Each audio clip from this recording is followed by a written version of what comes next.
Srila Prabhupada Ki Jai. You have anybody online? Nama Om Vishnu Padaya Krishna Presta Bhutale Shrimati Bhakti Vedanta Swami Niti Namine Namaste Saraswati Deve Guruvani Pracharine Nirvisesa Sunyavadi Paskatya Desatarine Jai Shri Krishna Chaitanya Prabhu Nityananda Shri Advaita Gadadhar Shri Vasudeva Gaur Bhaktivinoda Hare Krishna Krishna Krishna Hare Hare Hare Rama Rama Rama Hare Hare Mahaprasad Srila Prabhupada Ki Jai Nitai Gaur Premanandi Hari Bol. Okay, so today we are continuing with our discussion about the science of knowledge. And I've received homework from Krishna Prabhu and from Shrestha and also from Sanmukh. So we're going to go over the homework today. I'm sorry I didn't do it last week. What we're going to do from now on, because the homework and science are getting to be more detailed, that if I don't go over the homework with you, then we'll have a session during the week. Since you're all staying at home anyway, and it'll be in the morning, and we'll go over everybody's homework that I didn't get a chance to go over. So there's 2 weeks that we did not go over the homework. We were too busy discussing, and so I want to go over those because the devotees that did do their homework, they were very detailed, and I could see you spent a lot of time doing it. So I would like to go over those. So now we're going to discuss Krishna Raheja's homework first, then Shrestha's, and then Sanmukh.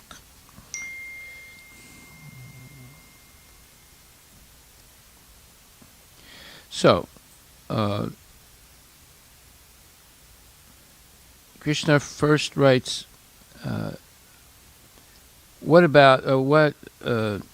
is limited free will that the living entity has? Okay, so he says,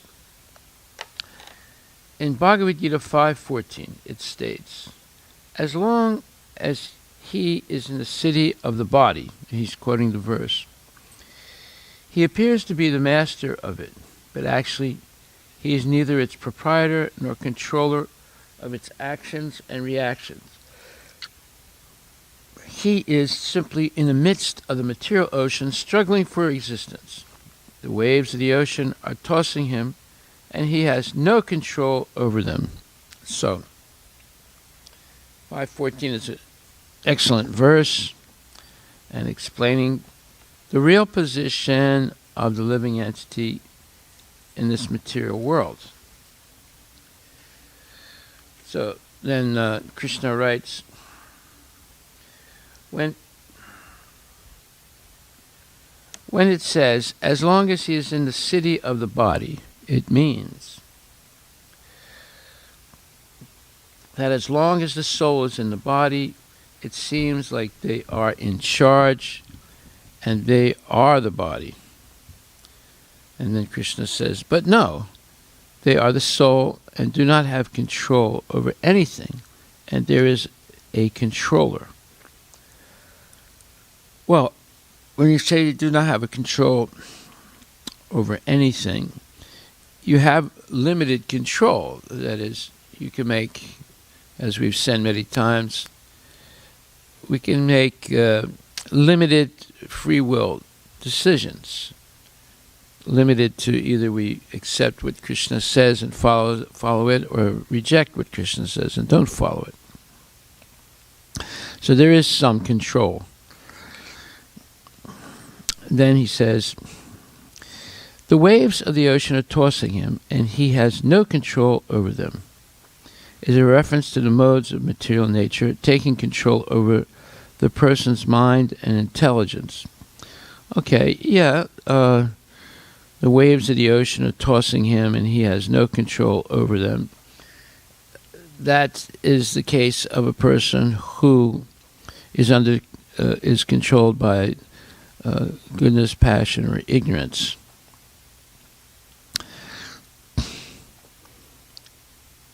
So it's a reference to the modes of material nature, taking control over a person's mind and intelligence. So that's in the case, of course, when a person has material desires to satisfy, and they become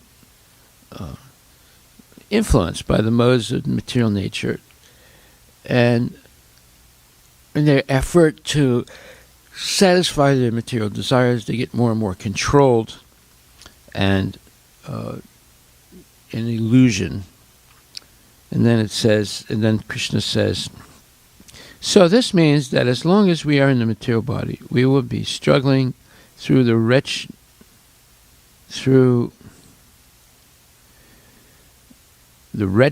of the modes. Okay. So we'll be struggling with the modes of material nature while having no control over its actions and reactions. The only free will we have in the material world is either accepting Krishna or rejecting Krishna. Then we have no control over what happens next.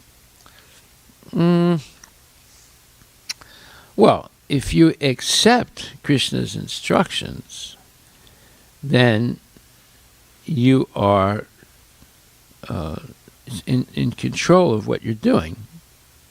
You're only doing things according to Krishna's instructions. So at that point, if you're following Krishna's instructions, Krishna will protect you. Now, this is explained in Bhagavad Gita. So you can't, Krishna, you have to be careful when you make these, let's say, sweeping declarations that the living entity has no control at all. If we have no control at all, then we're like robots. They're being completely controlled. But that would violate the principle of limited free will. So here's what the facts are.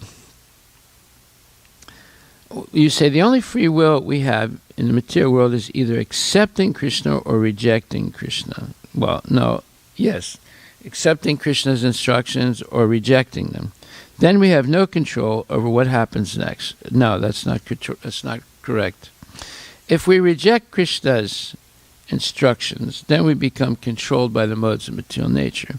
If we accept Krishna's instructions and follow them sincerely, then we come under the control of Krishna's mercy. Now, where is that said in the Bhagavad Gita?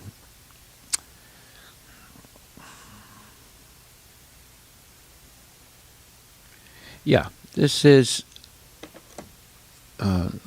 look at the 3rd chapter, verse number 9. Where it says, Yajnatat karmano nyatra lokomam karmak bandhanai tadartam karmakonteya mukta sangha samachara.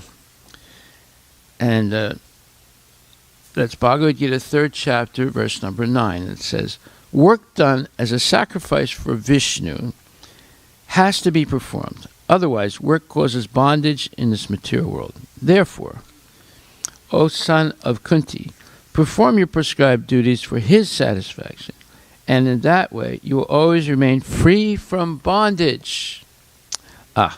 So Krishna, note this verse down, 3rd chapter, 9th verse.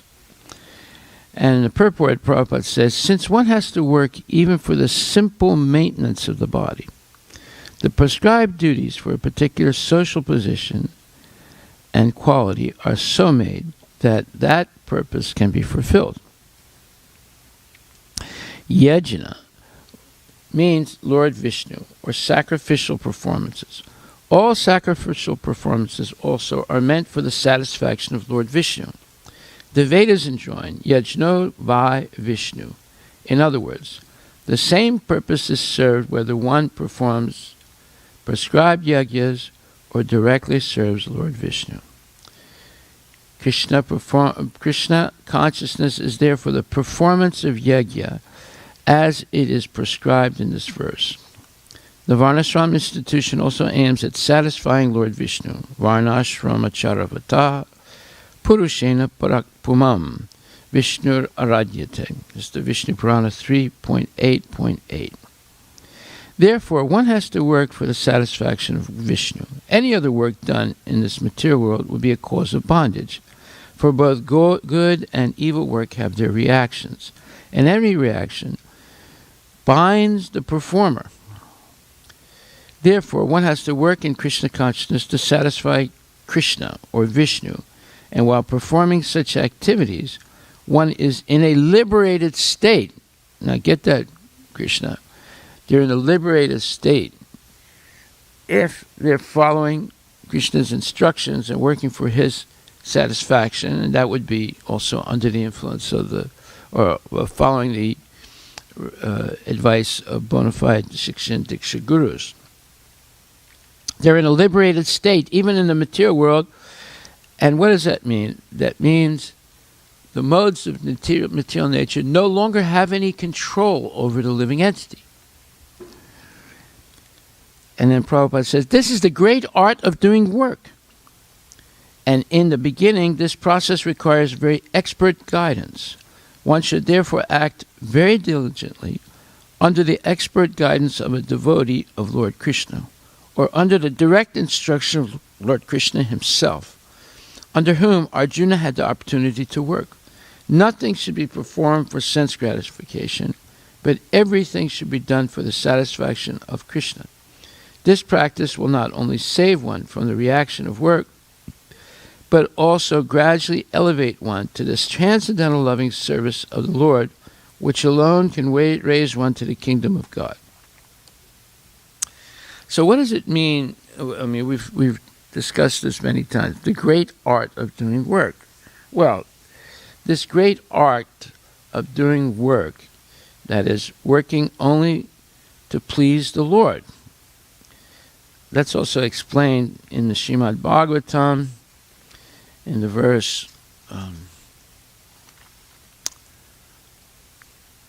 where it says,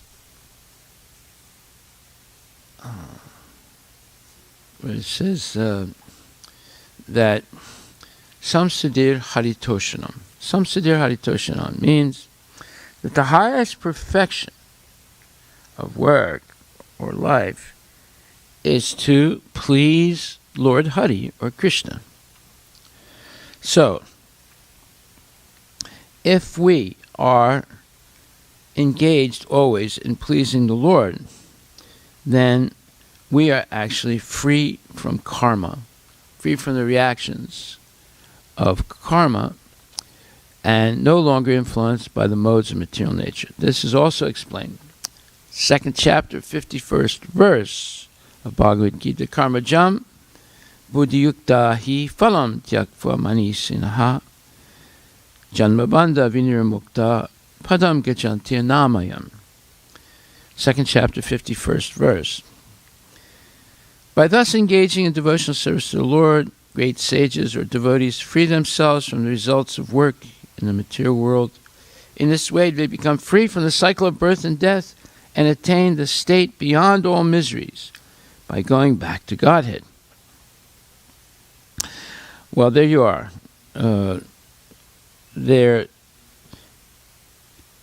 Prabhupada says, the miseries of life, namely birth, death, old age, and diseases, are present everywhere within the material world. But one who understands his real constitutional position as the eternal servitor of the Lord and thus knows the position of the personality of Godhead, engages himself in the transcendental loving service of the Lord. Consequently, he becomes qualified to enter into the Vaikuntha planets, where there is neither material, miserable life, nor the influence of time and death. To know one's constitutional position means to know also the sublime position of the Lord. One who wrongly thinks that the living entity's position and the Lord's position are on the same level is to be understood to be in darkness and therefore unable to engage himself in the devotional service of the Lord.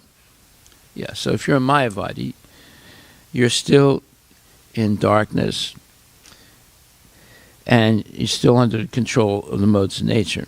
He becomes a Lord himself and thus paves the way for the repetition of birth and death. But one who, understanding that his position is to serve, transfers himself to the service of the Lord, at once becomes eligible for Vaikuntha Loka. Service for the cause of the Lord is called Karma Yoga or Buddhi Yoga, or in plain words, devotional service to the Lord. So if you're engaged in pure devotional service, Mam Chayo Vibhacharina Bhakti Yogena Sevate, Sagunam Samatitya Bhamabhunyaya Kalpate. You're free from the influence of the modes of material nature. Therefore, you're no longer being tossed by the waves of material life, and you're no longer in a state of suffering the miseries of life because you've attained a transcendental position. So Krishna, what you want to say is, you quote, like I said, verse 3.9, then verse 251, and then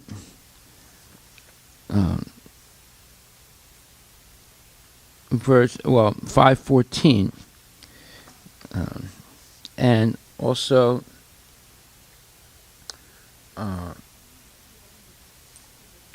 first canto, second chapter, verse number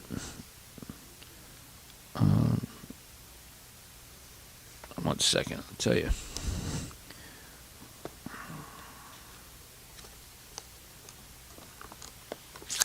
Yes, second chapter.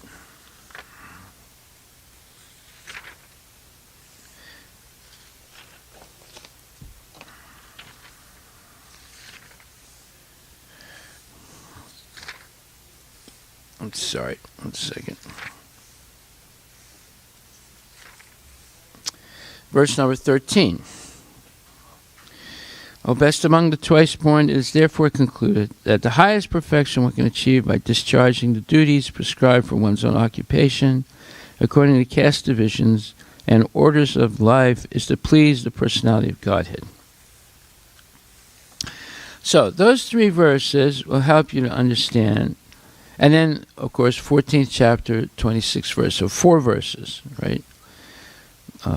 If you quote those verses and understand the purports, then you'll see that when you surrender to Krishna and actually follow his instructions, you become free from the influence of the modes of material nature, and you're no longer being tossed by the waves of material life, and you're under the protection of Krishna.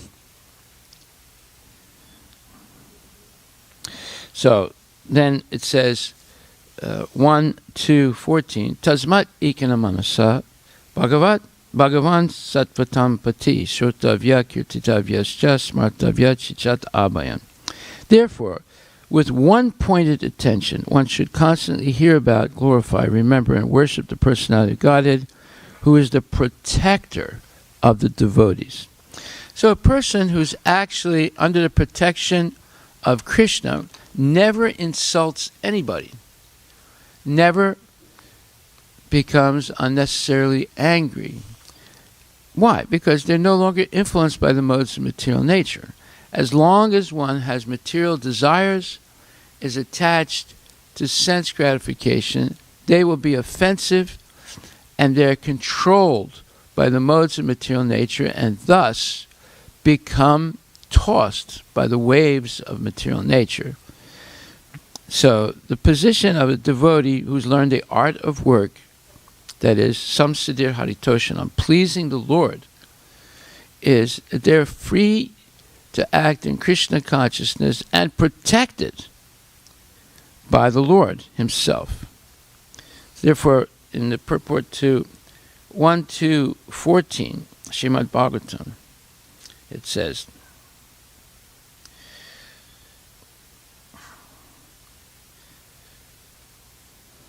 the actual object of glorification is the Supreme Personality of Godhead, who has created everything manifested before us. We have broadly discussed this fact from the beginning of Janmadasya sloka of the Bhagavatam. The tendency to glorify others or hear others must be turned to the real object of glorification, the Supreme Being, and that will bring happiness. What is the happiness? That is, by always remembering Krishna, one is free from the influence of the modes of material nature and engaged always in the devotional service of the Lord favorably. Therefore, if one is favorably engaging in devotional service, they do not in any way insult or,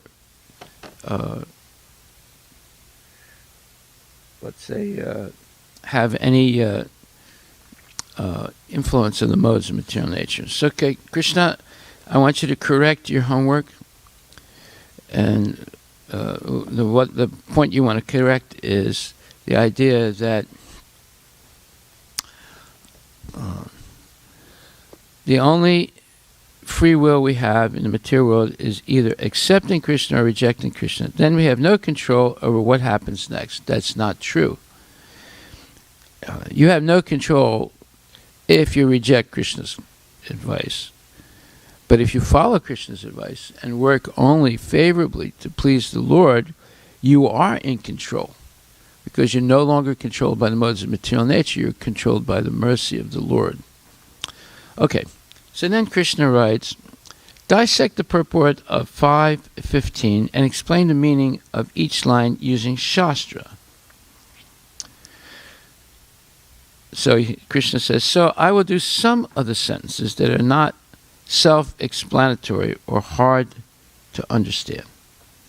Well, if you do some of the sentences, you're not doing all of the homework. It's to go sentence by sentence. Of course, what may appear to be self-explanatory to you may not be self-explanatory to others. That's why you have to do the homework as it is, going line by line. And I know it's a long purport. There are a bunch of lines there. But still, you have to follow the assignment. But anyway, let's read what you did. So you say, the Sanskrit word Vibhu means the Supreme Lord who is full of unlimited knowledge.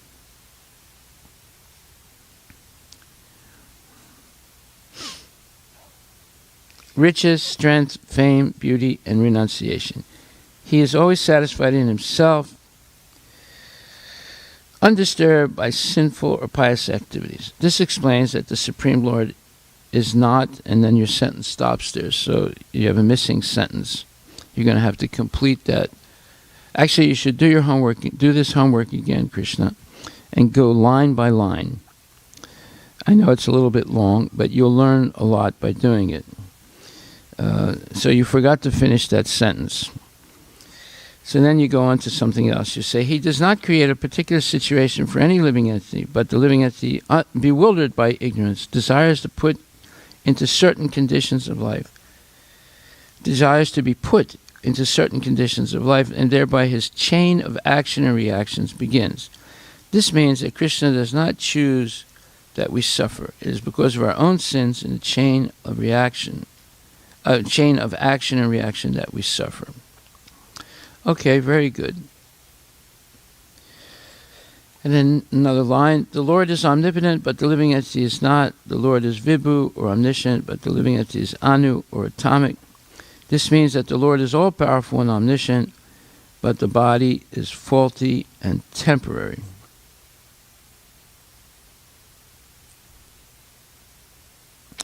Okay, that's correct.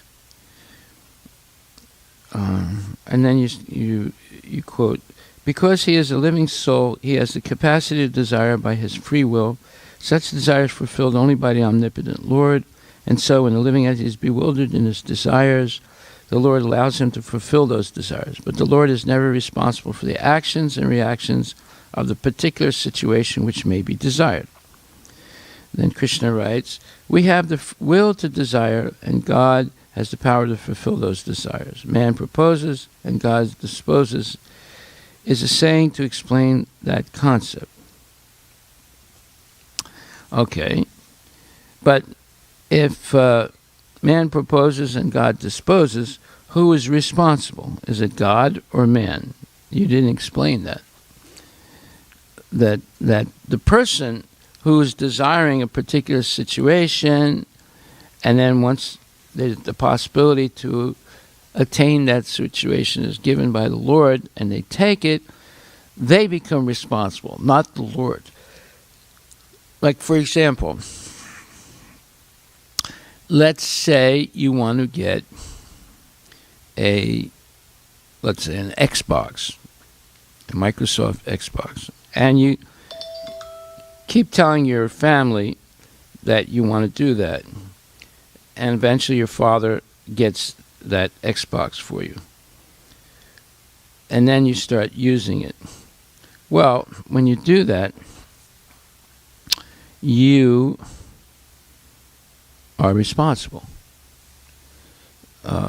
for what happens after that. If you use the Xbox in one way or use it in another way, and both ways you forget Krishna, then you are responsible. Nobody else is responsible.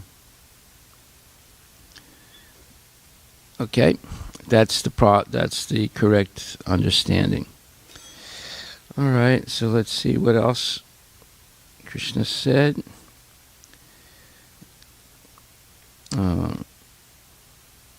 The Lord is the constant companion of the living entity as Paramatma, the Supersoul, and therefore he can understand the desires of the individual soul as one can smell the flavor of a flower by being near it. Krishna writes, the Lord is in our heart and he can see everything we do. No, he not only he can see everything to do, he understands every desire that we have.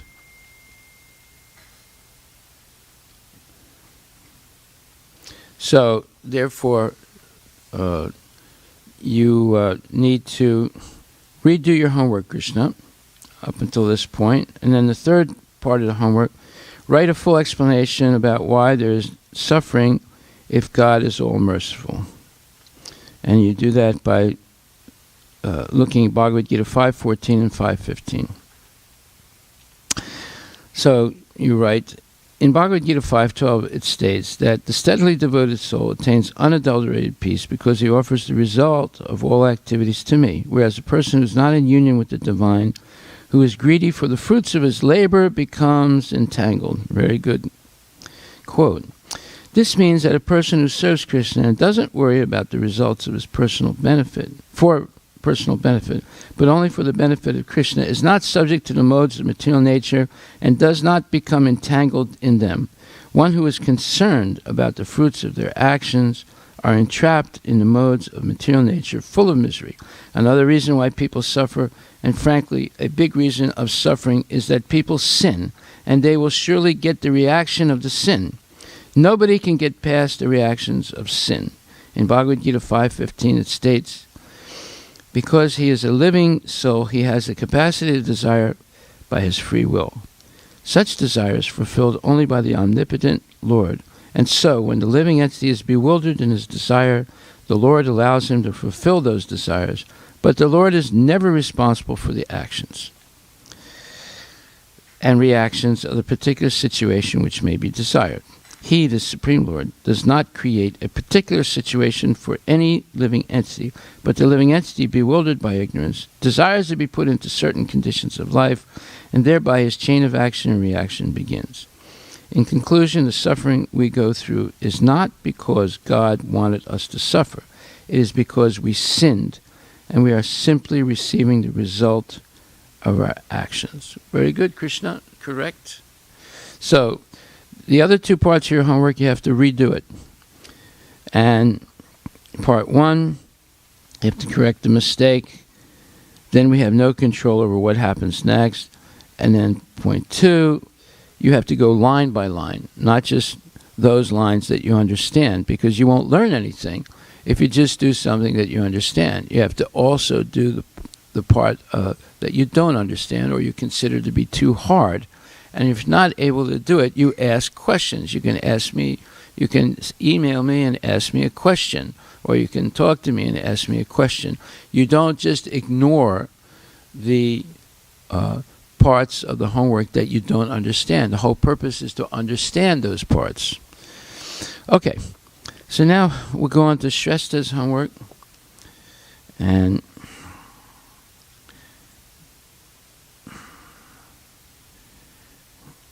Shrestha did a lot of research. So she writes, what is the extent of the living entity's free will? Point 1. Point 2. Dissect the purport of Bhagavad Gita 5.15 and explain each line using Shastric evidence. You notice it says explain each line.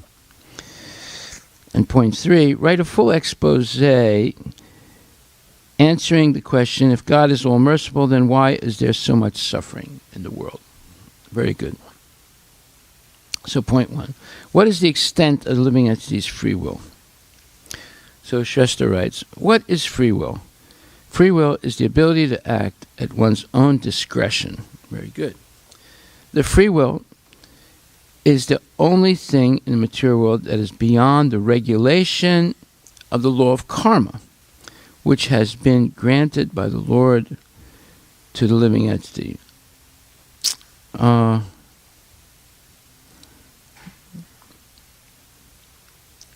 Well, for something to be beyond the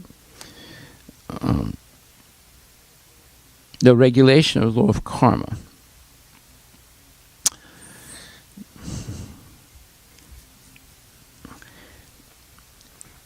that is the art of work. So, free will means two things, Shrestha. It means you can make the right decision or you can make the wrong decision. So, if you make the wrong decision by making the wrong use of free will, you are no longer beyond the regulation of the law of karma. You're regulated by the law of karma. It's only when you make the right decision to follow Krishna's instructions strictly with the help of Shiksha and Diksha gurus, then you are beyond the regulation of the law of karma. So I would correct that statement. When you say free will is the ability to act at one's own discretion, that's a dictionary definition, I think, of the word free will. But if you act at your own discretion, what if you have material desires and you're in Maya? Then your discretion will not lead to the proper use of free will. It'll lead to the wrong use of free will, and then you're under the influence of the modes of material nation. So you have to correct this statement. Okay, let's go on. As a part of the Lord's superior energy, jivas possess similar qualities to the Lord, but they are very limited. Okay. Therefore, since the Lord possesses unlimited free will, as jivas, we only possess a very limited amount of free will. Okay, correct. This is explained by Srila Prabhupada in a lecture about Bhagavad Gita 7.1 to 3. There is free will, Prabhupada says. Because we are part and parcel of God, God is completely free to do anything. And because we are part and parcel of God, therefore we have got minute quantity of freedom. Okay, very good quote. That means that we have limited free will. Like, I can't wake up in the morning and say, I'm going to exercise my limited free will. I don't want the sun to come up today. Well, no, that's not going to work. So that means that you don't have complete free will. You have limited free will. And like Prabhupada gives the example, there was this one king, and to instruct his subjects about what is the limit of his, let's say, power. He had his throne brought to the shore, or the shoreline of the ocean during low tide, and he made a pronouncement. He said, "I am the king of this country, and all subjects are ruled by me. And now I make a proclamation, an edict, look that word up, E-D-I-C-T, that the high tide will not come in." And he sat there on his throne right on the edge of the shoreline, and the high tide started coming in slowly, and eventually his throne was almost completely covered by the high tide. And the whole point was, he said, "You see, there is someone greater than me, and my edict or my orders are not absolute. There is a greater personality," meaning God, "who has the final say, and I am also subject to him. Although you, the people of this country, may be subject to me to a certain extent, we are all subject to the Supreme Lord." So he was a very wise king. He wanted to teach the people who is the real king, who's the real controller, and that's not him, it's God himself. So even he is controlled by God. He was not able to control the high tide coming in. Okay, so then Shishta writes, because we are part, God is completely free to do anything, and because we are part and parcel of God, therefore we have got minute quantity of freedom. The living entity's free will ultimately consists of two choices: to follow Krishna's instructions, or to not follow Krishna's instructions, or fall victim to Maya's trap. Now, as you see, that's a correct statement right there. Therefore, you have to go back and correct what came before that, where you say, this free will is the only thing in the material world that is beyond the regulation of the law of karma, which has been granted by the Lord to the living entity. Well, what is beyond the control of the law of karma is the correct use of free will. But the incorrect use of free will is not beyond the influence of the law of karma. One will fall under the influence of the law of karma by incorrectly using the free will. Okay.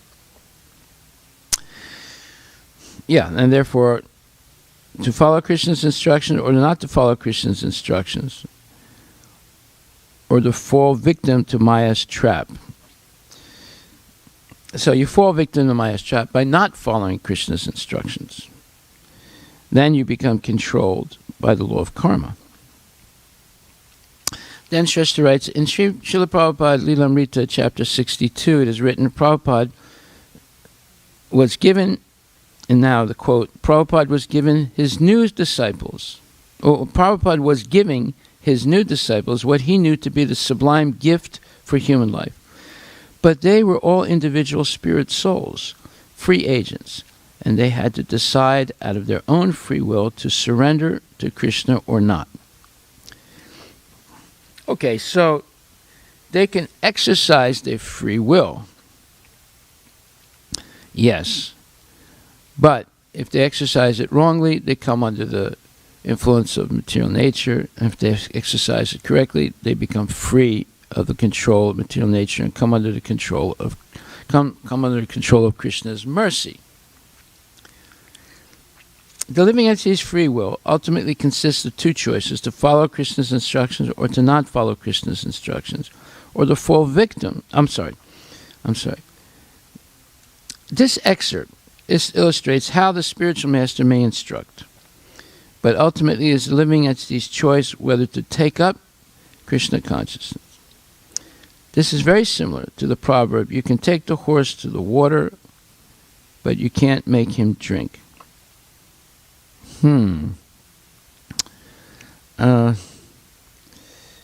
Okay, so let's go back to the statement. This excerpt, or this quote that you give from Srila Prabhupada's Lilamrita, chapter 62, illustrates how the spiritual master may instruct. But ultimately, it is the living entity's choice whether to take up Krishna consciousness. That's correct. It's the living entity's choice. That means they can make a mistake or they can make the right decision. Right?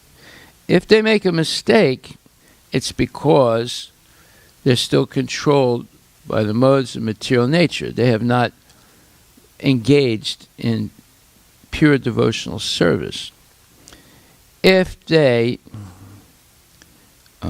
make the right decision, that means they're controlled by Krishna's mercy, and Krishna's mercy is explained in the verse.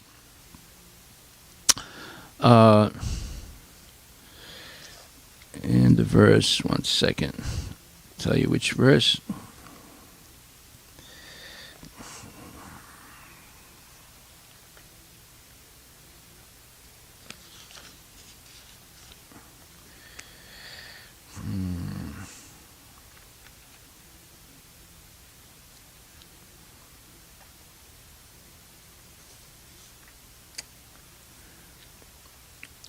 In the verse, let's see.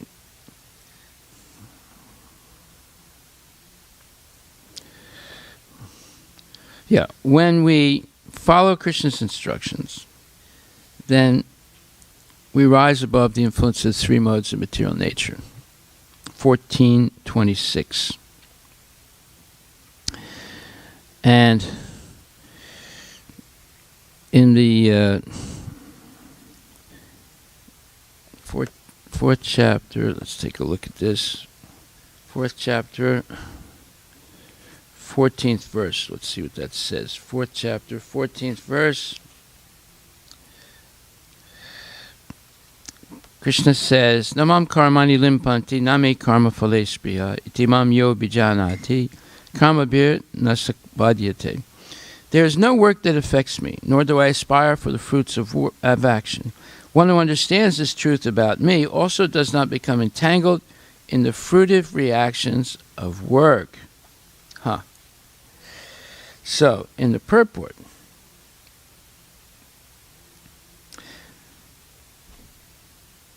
Prabhupada writes, the created beings are many varieties, such as the demigods, human beings, or lower animals, and all of them are subject to the reactions of their past good or bad activities.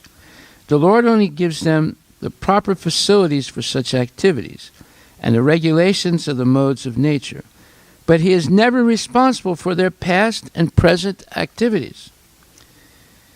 In the Vedanta Sutra 2.134, it is confirmed, Vaishamya Nagrinye na sapeksatvat. The Lord is never partial to any living entity. The living entity is responsible for his own acts. The Lord only gives him facilities through the agency of material nature, the external energy. And anyone who is fully conversant with all the intricacies of this law of karma, or fruitive activities, does not become affected by the results of his activities. In other words, a person who understands this transcendental nature of the Lord is an experienced man in Krishna consciousness, and thus he is never subjected to the laws of karma. One who does not know the transcendental nature of the Lord and who thinks that the activities of the Lord are aimed at fruitive results, as are the activities of the ordinary living entities, certainly becomes entangled himself in fruitive reactions. But one who knows the Supreme Lord is a liberated soul fixed in Krishna consciousness. So this is the answer, the correct answer. That is, that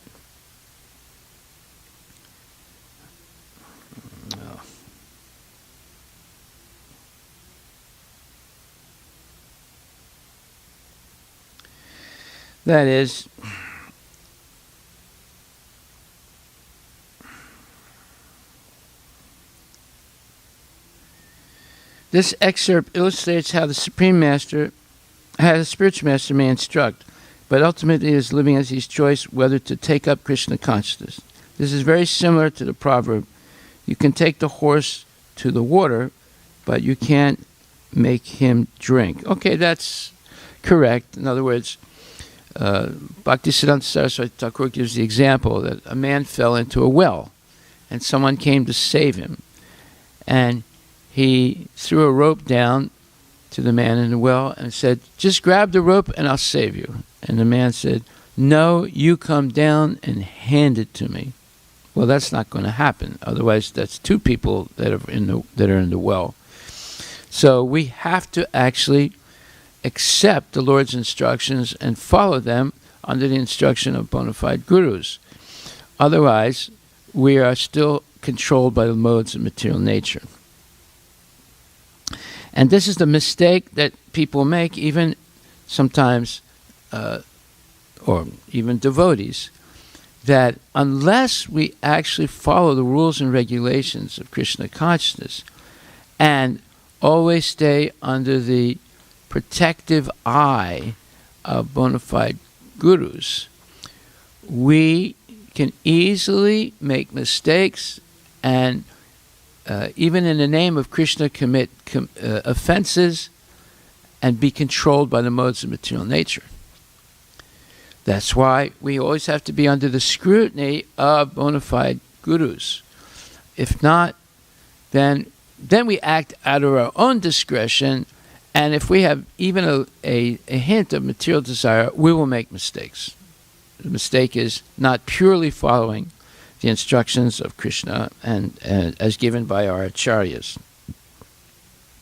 So, 4th chapter, 14th verse is very important in this matter because it explains that the living entity is responsible. Even if they're taken, even if they are given the knowledge of Krishna consciousness, still following it correctly is a great, let's say, requirement. And there's no guarantee that you will follow correctly if you use only your discretion, because while we're still under the influence of the modes of material nature, we will make mistakes. That's why you need a guru or gurus who will help you correct your mistakes. If you just act out of your own discretion, you will make mistakes, because we easily fall under the trap of Maya. Okay, now Shasta continues. She writes,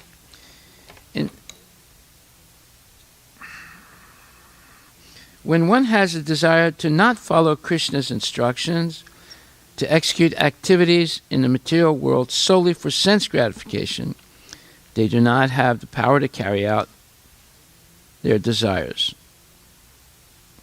Only by Krishna's sanction can one perform any activity in the material world. Well, wait a minute. If they do not follow Krishna's instructions, therefore he's saying they do not have the power to carry out their desires.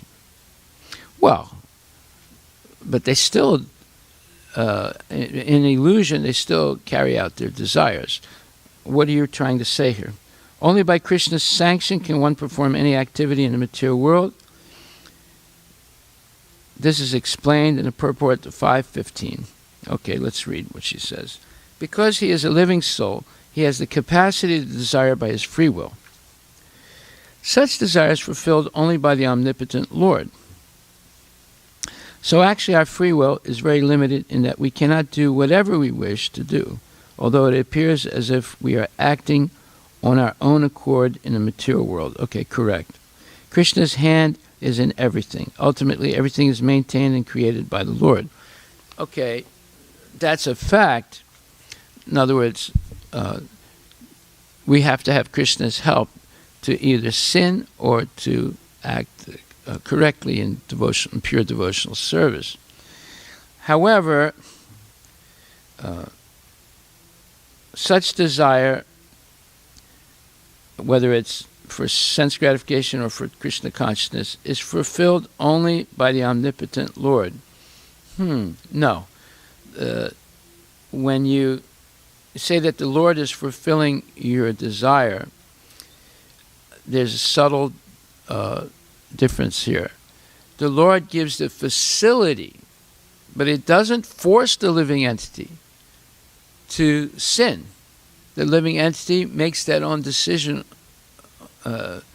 himself to sin. So if you say here, so actually our free will is very limited in that we cannot do whatever we wish to do, although it appears as if we are acting on our own accord in the material world. Krishna's hand is in everything. Ultimately, everything is maintained and created by the Lord. Well, no.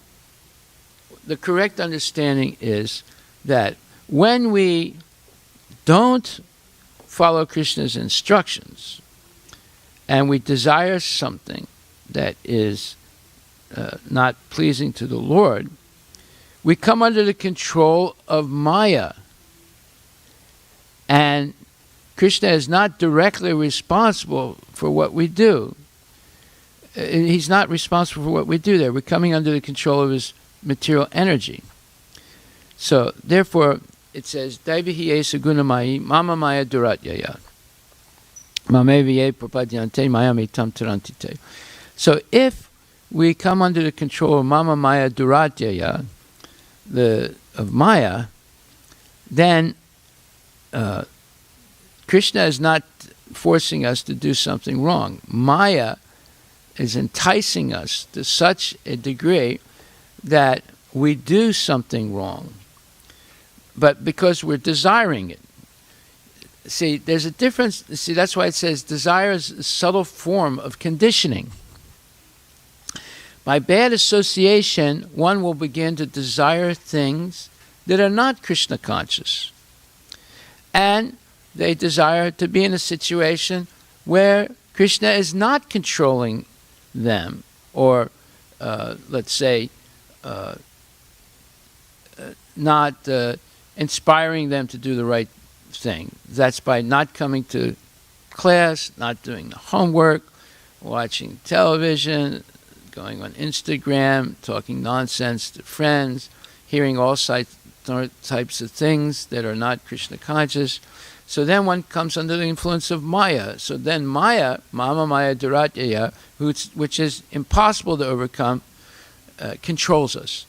Now Maya is the servant of Krishna, but she will punish the living entity. That's why the material world is full of misery.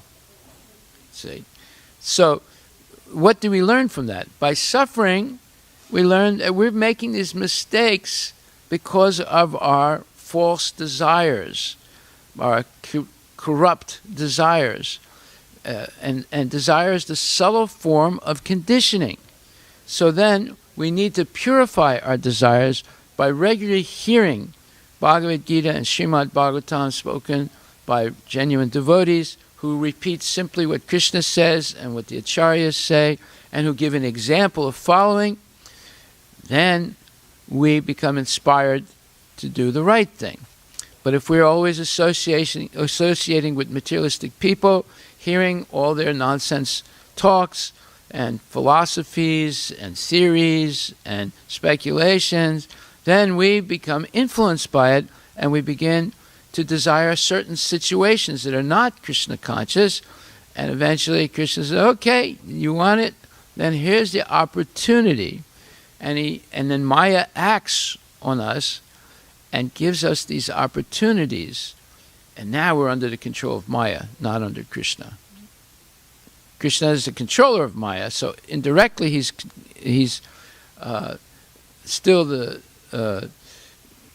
acting, in the sense, acting through his agent, Maya. Just like when you commit a crime, the police arrest you. And then you're taken in front of a judge, and the judge gives you a chance to defend yourself. And if you're not able to defend yourself, and it's clear that you've broken the law, then the judge sentences you to prison. Now, is the judge responsible that you went to prison? No. He simply judged you based on the principles of law. And you decided to break the law, but they have to determine that you actually made that decision. And if you did, either willingly or under the influence of some passion at the moment, then they give you punishment. So there's murder in the first degree, murder in the second degree, murder in the third degree, murder in the fourth degree. And the punishment is different based on what was your intention. You see, that's why we study the different types, degrees of punishment for murder. They have to decide what your motive was, whether it was premeditated or not premeditated, etc. See? So the laws of karma are very subtle and very complicated. And even in material world, they recognize that the punishment has to be commensurate to the degree of the crime. It's a big subject. People have to study for years and years to become lawyers and judges. Okay. So, therefore, I would correct the statement a little bit here, where it says,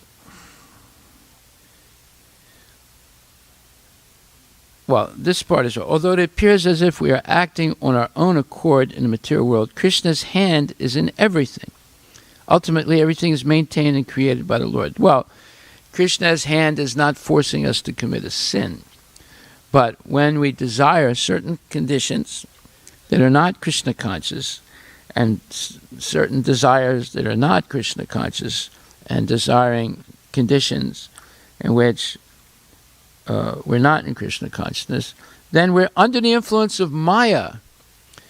And she acts through the modes of material nature.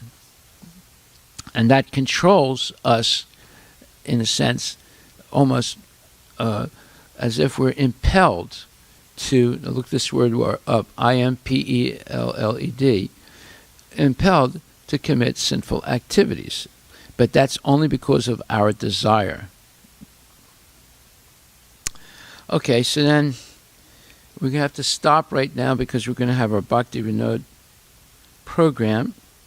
And so that's why I said I will go over the homework during another session during the week. It'll be in the mornings, and I'll announce it.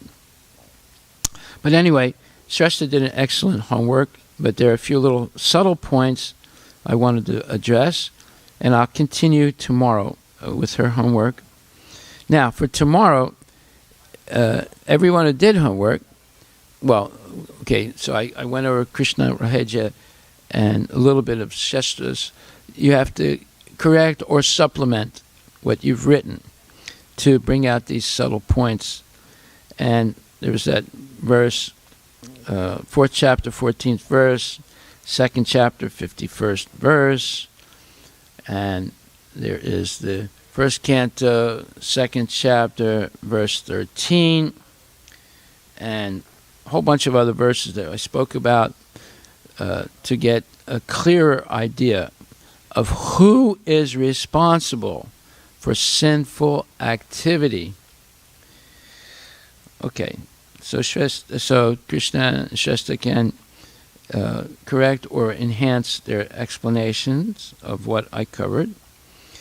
And I did not get homework. I only got homework from Sanmukh, who has also a very long and detailed homework that I want to go over tomorrow. So whoever didn't do their homework for last week, please do your homework and submit it tomorrow. Thank you very much. And now we'll go on to Bhaktivinoda Thakur program. Hare Krishna. Srila Prabhupada ki jai.